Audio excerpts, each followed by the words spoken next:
Good evening, YouTube. You guys are now watching another segment of the Cali Effect.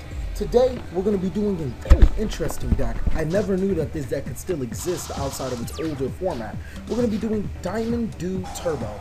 Now, for those of you who do not know what Diamond Dew Turbo is, it is a deck essentially based on summoning Diamond Dew and then milling spell cards such as Destiny Draw, Trade-In, Magical Stones, Excavations, and a Feather of the Phoenixes, stuff like that to gain advantage over time. Typically, you'll have so much advantage and so many cards to work with, you'll have an OTK on board.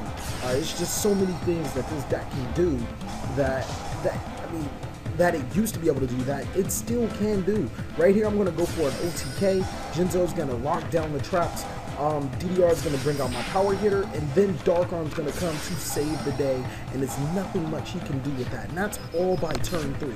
This deck is nowhere near a tier 1 deck. No, it is a very fun deck to play though.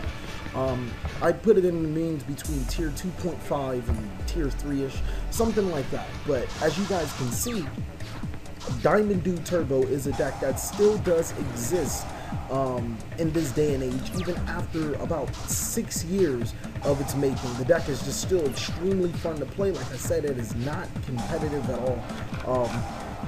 Just nice to play an old deck that people are just looking at like, what? And more often than not, a lot of people have not seen this deck ever being played. So when you activate cards like Reasoning, they're like, what do I call? Not a lot of people know to pick 6 or 8. They tend to pick 4, 3, or some random number. This guy just tries to go for the OTK. Like he's trying to go in. I'm not gonna let it happen, obviously, because Threatening Roar is our only trap play. I think we play around 14 monsters, 3 traps, and the rest are spell cards. Out of those spell cards, can't think. Out of those spell cards, I think 2 of them are not regular spell cards that can't be milled with Diamond Dew. The 2 being Different Dimension Reincarnation. This deck does not play Mystical Space Typhoon.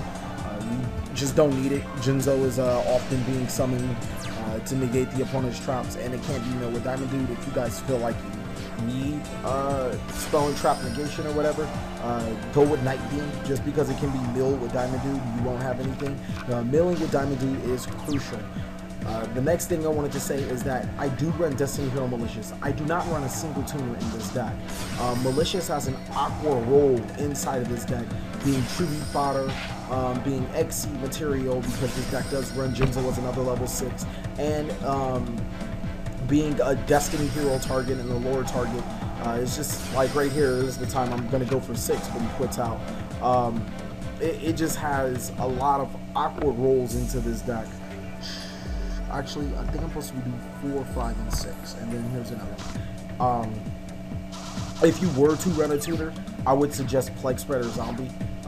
Probably just because Plague Spreader Zombie allows you to put that spell card to the top of your deck, has good synergy with Diamond Dew, just really helps you play the deck really well.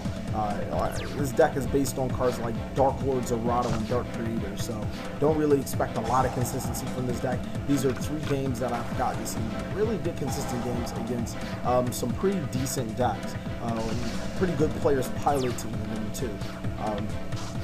Really, it's just the nostalgia that goes on with this deck for the people that have played Diamond Dew Turbo. And yes, I do run Magical Stones Excavations. I use 2 of them. I haven't hit one of them since, and I've been playing this deck for a couple of days so far. It's still a just really fun deck. This guy, he's playing Chain Beat.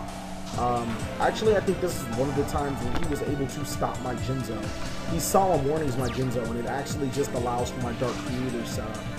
Which is, like I said, just another one of those times where this deck just has all of the answers to any given situation. I'm going to get my Destiny Draw off with Diamond Dew, and I'm just going to continue to plus and plus through the effect of Diamond Dew. And that's essentially how Diamond Dew Turbo does work. Damage really isn't anything to me. As long as there's still life on the board, there's still a chance to OTK your opponent or control the game with this deck. Because this is exactly, I think, actually this is the game where I do control the game with the deck. Special Summoning Malicious so I can draw it again, because drawing it at that time would be bad. I actually use Magical Stone Excavation to get the Destiny Draw, and you don't want to worry about the negatives. You don't want to worry about negging yourself, because that's just how the deck works. There's times where you're going to have to put yourself in a hole and activate cards like the Feather of the Phoenix and Magical Stone Excavation from your hand to be able to get off these type of cards. Get those quick up to the field.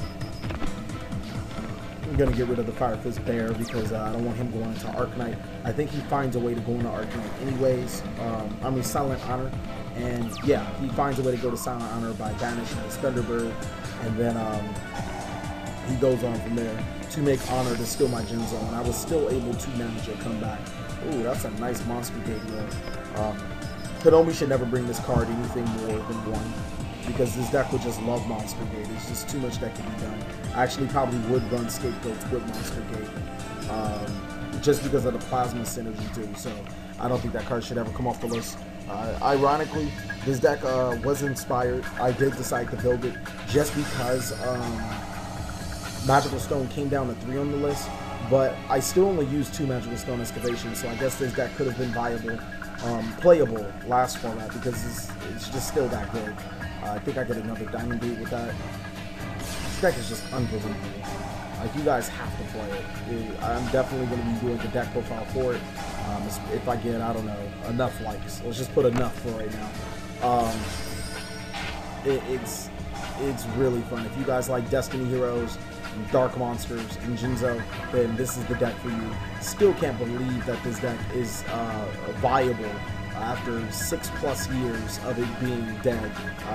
Like I said again, not a competitive deck whatsoever. I wouldn't even put it in the realms of tier 2.